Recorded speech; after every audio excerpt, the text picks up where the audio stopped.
Alors tout d'abord, bonjour à tous. Donc avec cette conférence, je vais vous présenter la problématique des protéines, l'utilisation des protéines dans le cadre des sports d'endurance pour donc un effort de longue, voire d'ultra longue durée. Parce que l'on n'y pense pas, mais elles interviennent de manière tout à fait intéressante dans ce cadre-là.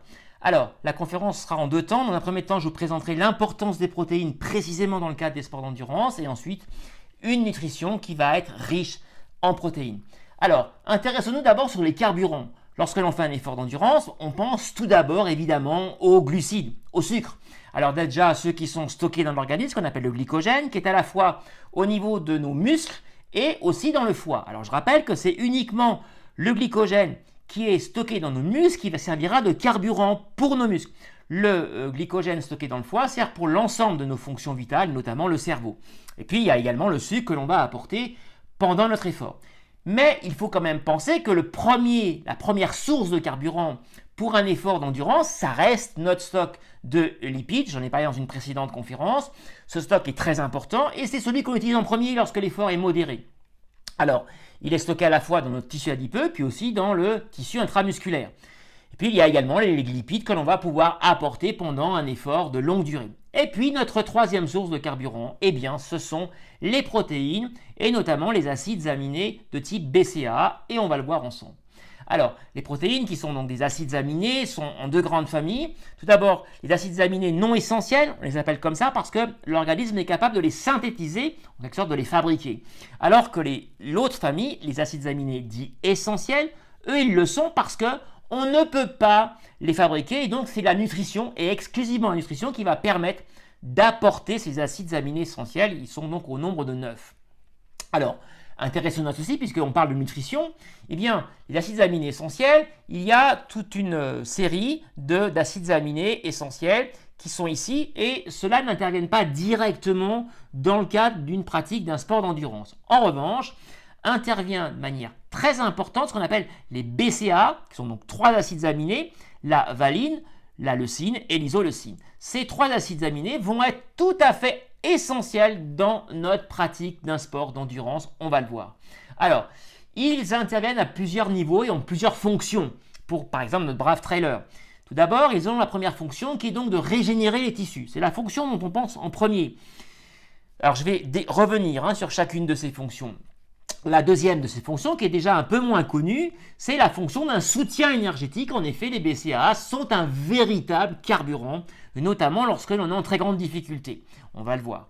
Et ensuite, la troisième fonction, qui est encore moins connue, c'est celle d'avoir un véritable effet boostant sur l'organisme pour maintenir une tonicité. Alors, revenons sur la première fonction. Lorsque vous faites un effort d'endurance ou d'ultra longue endurance, avec des chocs à répétition, évidemment, petit à petit, il y aura les fibres musculaires, et plus précisément l'aponévrose, c'est-à-dire la membrane des fibres musculaires qui va s'endommager, se fissurer. Vous imaginez ma fibre, mon pull, la membrane, eh bien, c'est au niveau de cette membrane qu'il va y avoir des micro-fissures qui vont donc abîmer en quelque sorte la fibre musculaire. Et donc, l'intérêt, c'est les BCAA, parce que les BCAA, cette forme de protéine, va intervenir directement pour permettre à notre organisme de régénérer cette aponévrose de ces fibres musculaires. Donc tout à fait intéressant à y penser, eh bien, avant l'effort, s'il y aura des chocs où on sait que ça va être compliqué pour nos fibres musculaires, pendant l'effort, lorsque l'effort sera très long, et évidemment après l'effort, pour faciliter cette régénération des fibres musculaires. Deuxième fonction, le soutien énergétique, ça on n'y pense pas, et donc là, les BCAA sont intéressants parce qu'ils ne passent pas par le foie. Donc ça veut dire que dès qu'on les a absorbés par la circulation sanguine, ils vont directement arriver au niveau de nos fibres musculaires et seront donc une source quasi immédiate. Alors évidemment, le temps que ça arrive, mais ça sera très rapide pour les utiliser. Ça a donc un intérêt majeur. Pourquoi ? Eh bien parce que ça va être une économie au niveau de notre réserve de glycogène. Je rappelle que le glycogène, je vous l'ai dit, c'est la forme des sucres stockés dans nos muscles, mais elle n'est pas en très grande quantité. Au maximum, si on n'avait qu'à tourner avec ce carburant-là, on pourrait tenir 45 minutes, pas plus. Vous voyez, donc c'est assez peu sur un ultra trail. Il ne faut pas compter sur le glycogène des muscles pour pouvoir s'en sortir. Et donc, si on a des BCAA qui arrivent, que l'on aura apporté par la nutrition, eh bien, ça va être un moyen d'économiser cette source de glycogène, parce que ce n'est pas parce que vous aurez fait des passes à partie à rallonge les 2-3 derniers jours avant un ultra que vous allez quand même vous en tirer. Très souvent, on est beaucoup plus sur l'ordre de l'effet placebo qu'autre chose par rapport à cette fameuse pasta partie. Et donc, les BCAA vont intervenir comme carburant de soutien. C'est donc intéressant. Troisième fonction, c'est d'éviter la fatigue. En effet, les BCAA vont intervenir directement pour pondérer et limiter l'arrivée d'une hormone qu'on appelle la sérotonine. Et cette sérotonine est l'hormone qui va notamment faciliter le sommeil et puis faciliter le relâchement musculaire. Et sur un effort de trail ou d'ultra trail ou un Ironman ou d'une longue cyclosportive, évidemment, il vaut mieux garder son tonus musculaire. Par conséquent, moins la sérotonine arrive, mieux c'est. Et ça tombe bien, les BCAA vont pouvoir intervenir pour maintenir ce tonus musculaire. Voilà encore un autre élément important de ces apports en BCAA pendant un effort de longue, voire d'ultra longue durée. Alors, maintenant, intéressons-nous un peu à la répartition. Alors, j'ai quand même voulu vous montrer ce petit schéma. Là, on est au sens général des nutriments, donc les protéines qui comprennent donc aussi les BCAA. La répartition est à peu près, vous trouverez d'autres répartitions, mais à peu près, grosso modo, on va dire que c'est en général toujours autour de ce cadre-là. Alors attention, pensez bien que les glucides restent quand même dominants, mais pas ultra majoritaires. Protéines et lipides sont sensiblement identiques en termes de ratio, mais pensez bien attention, c'est que 1 gramme de protéines, comme 1 gramme de glucides d'ailleurs, ça ne va rapporter que 4 kilocalories, alors que 1 gramme de lipides rapporte le double. Ce qui veut dire que en termes de grammage, évidemment, vous aurez 2 fois moins besoin de lipides que de protéines. Alors, au niveau de nos protéines, donc par kilo de poids de corps, parce qu'il me paraît être le plus simple pour vous à comprendre, il faut entre 1,2 à 1,5 g de protéines par poids de corps pour un usage quotidien. Je fais 70 kg, ça veut dire entre 85 à 105 g d'apport en protéines.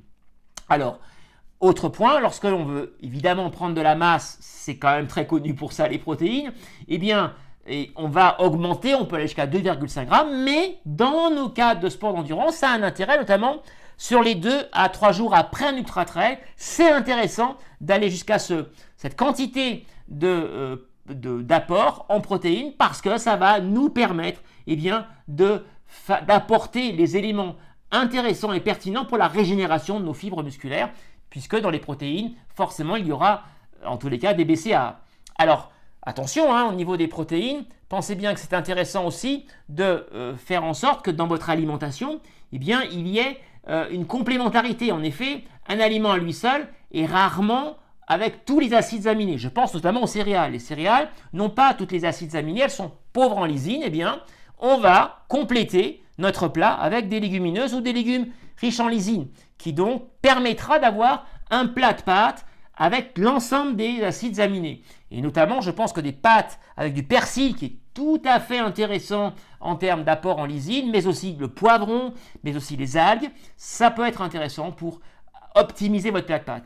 De la même manière, les céréales, elles, sont riches en acides aminés soufrés, chose que n'ont pas les oléagineux.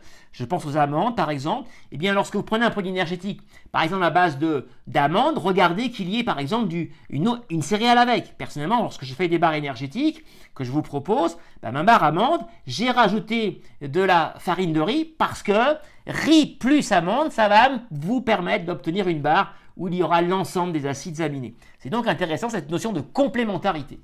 Alors, les quantités maintenant en BCAA proprement parlé, alors 2 à 3 grammes par jour, c'est à peu près la quantité quotidienne. Et puis on peut aller jusqu'à 2 grammes cette fois-ci par heure lorsque l'on fait un effort de longue durée. Et ça peut aller jusqu'à 5 grammes lorsque l'on veut faire une économie vraiment importante en termes de stock de glycogène et plutôt passer par des BCAA. Alors on peut aller jusqu'à 5 grammes de BCAA dans le cas d'un ultra trail. Voilà. Alors les BCAA maintenant dans l'alimentation, on va les trouver où? On les trouve dans 2 sources animale, source végétale. Alors, je rappelle quand même que les protéines, de manière très majoritaire, sont beaucoup plus présentes dans les sources animales. On peut s'en sortir avec des sources végétales, mais il faudra être beaucoup plus vigilant et beaucoup plus attentionné pour avoir son stock de protéines journalier. Alors, dans les sources animales, la poudre de petit lait est tout à fait intéressante. Le petit lait, c'est le petit liquide que vous voyez sur les yaourts un peu verdâtres, que souvent on jette malheureusement, et pourtant c'est extrêmement bon puisque c'est du lactosérum, très très riche en BCA, presque un concentré. Alors, tous les fromages à base de ce petit lait, le Broad Corse par exemple, le Brousse ou le Sérac, sont intéressants. Les fromages à pâte cuite aussi, parce qu'il y a une plus grande concentration que les fromages à pâte non cuite. Les viandes séchées, je pense à la viande des grisons, qui est vraiment très intéressante en apport en BCA. Puis globalement, toutes les viandes rouges ou blanches et les poissons gras sont aussi intéressants en termes de source de BCA. Alors côté végétal maintenant, eh bien on a toutes les légumineuses, les lentilles, les haricots rouges, sont une bonne source de protéines globalement et donc aussi de BCAA.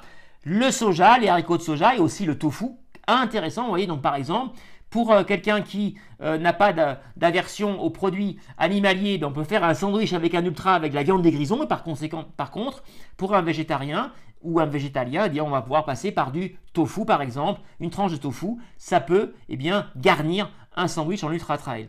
La pistache, c'est anecdotique, mais bon, la veille d'un ultra, vous pouvez manger des pistaches, c'est intéressant. Puis tous les fruits protéoléagineux, c'est-à-dire les amandes, les noix, qui sont à la fois évidemment très riches en lipides et notamment en acides gras insaturés, donc des bons acides gras, des bons lipides pour l'énergie, mais en même temps qui sont une bonne source de protéines.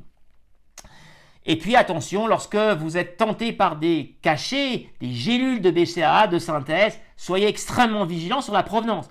Parce que la plupart sont faites en Chine et si vous ne faites pas attention sur la qualité, notamment bio ou des protéines, on va dire, qui ne sont pas chinoises, ça peut poser des problèmes parce que beaucoup de ces BCA sont faites à partir de plumes de canard, très riches en BCA. Bon, alors c'est quand même pas forcément idéal parce qu'on ne sait pas du tout d'où viennent ces plumes de canard la plupart du temps.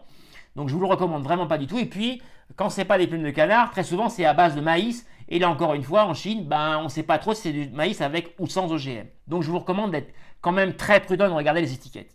Voilà, écoutez, j'espère vous avoir donné quelques éléments concernant ces protéines, l'utilisation et l'importance des protéines qui sont trop souvent négligées dans le cadre des sports d'endurance et on les pense trop associés à des sports de masse ou des sports de force pure. Ce qui n'est pas le cas, vous avez vu, il y a de nombreux intérêts. Et à tous, très bonne soirée et puis à très bientôt pour une prochaine conférence.